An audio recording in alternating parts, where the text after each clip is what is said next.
What is up, guys, and welcome back. Today, on this spooky Halloween, I don't know why I did that, but okay, we have a review of the Cat M318F wheeled excavator made by Diecast Masters in 1/50th scale. This is part of Wave 3 of Diecast Masters Cat releases. So, we're going to take a look at the box real fast, and there you can see a picture of the real machine with the sorting grab, which is what they've all really advertised it with. They really haven't said anything about the bucket. There you can see a picture of the model number 85508, ages 14 and up. You don't have to be 14 and up to buy this. Well, you have to obviously be 18 to use a credit card to buy this model, but you got to be, they recommend 14 to have this model in hand, but you don't have to be, obviously. So anyways, you can see the specs on it, and then there you can see a picture of the real machine with a with the grading bucket. However, this one has the tilt bucket on it, as you can see by the cylinders right there.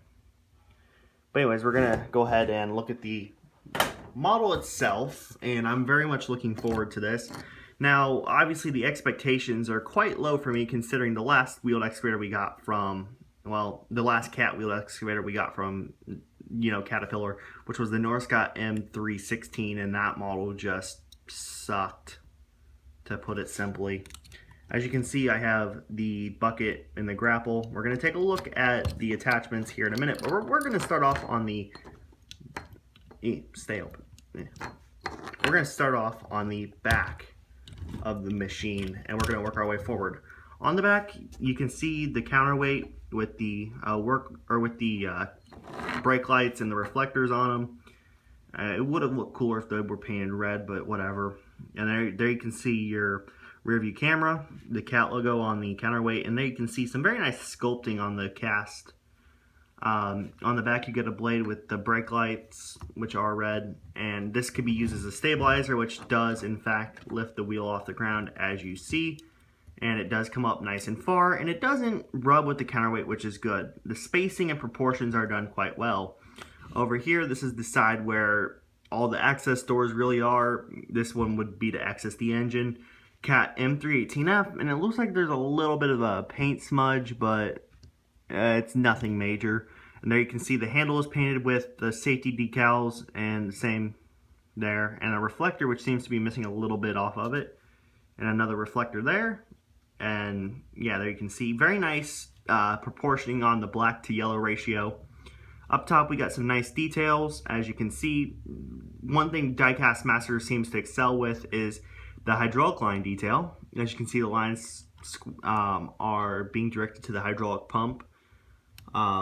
Yeah, a lot of nice details here. And then you got the handrail on the back and your exhaust right up there, very thin exhaust.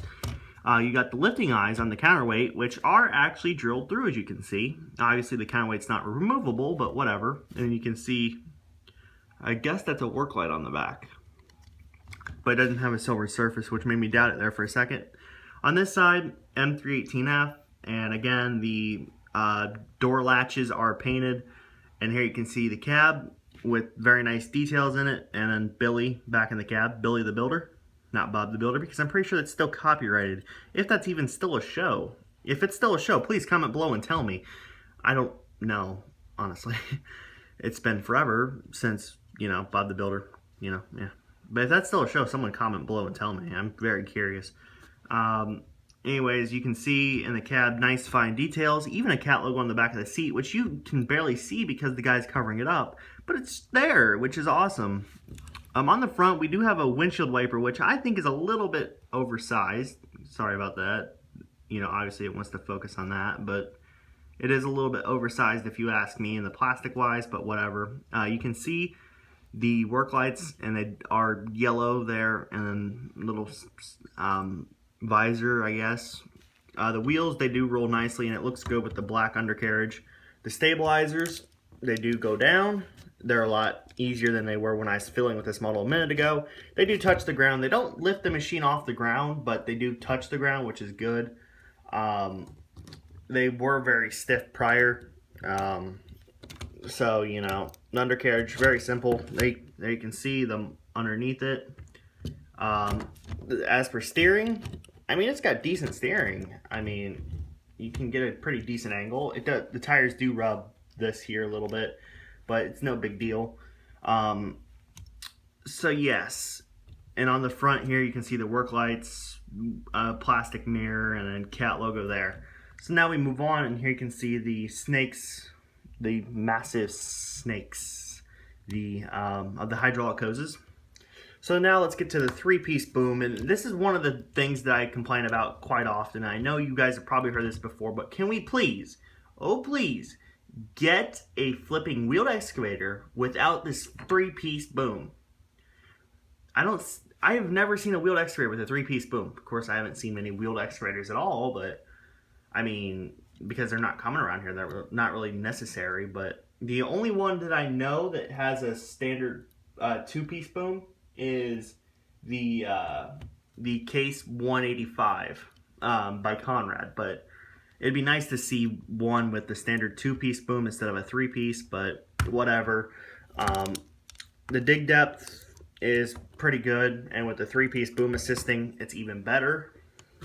Its reach, there it is with a three-piece boom extended. It does go up all the way, as you can see by the far back angle. The stick comes in as far as you could want it. It goes out as far as you could want it. The curl in as far as you could want it. The curl out could be better, but you know, it does have a plastic quick coupler, which, I mean, it looks okay. It seems fragile, and there you can see it does have a lifting eye, but it is not drilled out.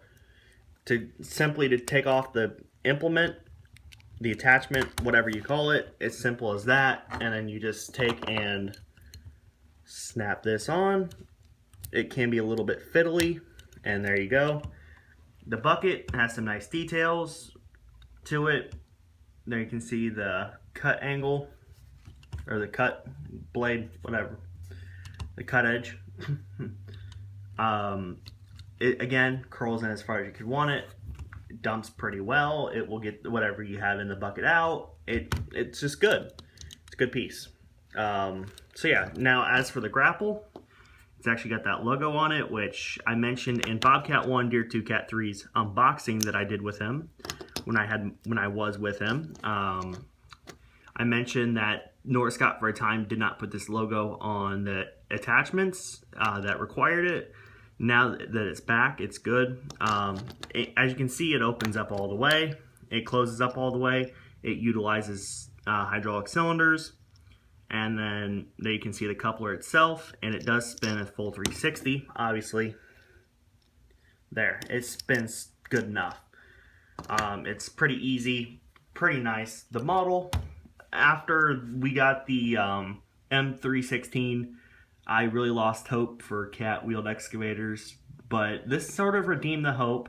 And on a rating out of 10, I would give it for what it is, a 9 out of 10. Honestly, you know, it's a fantastic model. It is. Do not stop yourself from buying this if you have it. If you're contemplating getting this model, do it. It's a great piece. It's a great rebound from the M316, and honestly, I can't say enough good about it. It's got great detail. Now the steering is lacking a little bit, and you know, I wish the coupler was, you know, a little bit more solid, because obviously that could break easily. But really, as a model in general, I have nothing really bad to say about it. It's a great model. It has great details, functionalities there. I really do wish that it had a two-piece boom, but I mean, it's want versus need really in that, you know. It's a great model. Hopefully, again, we could see a re-release with it with the two-piece boom. If anyone from Diecast Masters is watching, it would be great to see that, especially on the American market. But in total, though, 9 out of 10, if not even 10 out of 10. You know, I really don't have anything bad to say about this model. So, anyways, that's really about it. thanks for watching, and more Diecast Masters and other model reviews coming up here pretty soon. And as always, guys, thanks for watching. Really appreciate it. If you haven't, hit the subscribe button down below. We're so close to 300 subscribers. And follow my Instagram at KRLN Photography. We're closing in on 10,000 followers, which is mind-boggling on how successful that's been. I thank every one of you for that. It's not me, it's you guys that got it to that point. So thanks for watching. Thanks for everything you've done. Thanks for all the support. Drop a like below. And yeah, I'm still curious. Is Bob the Builder still a thing? Comment below.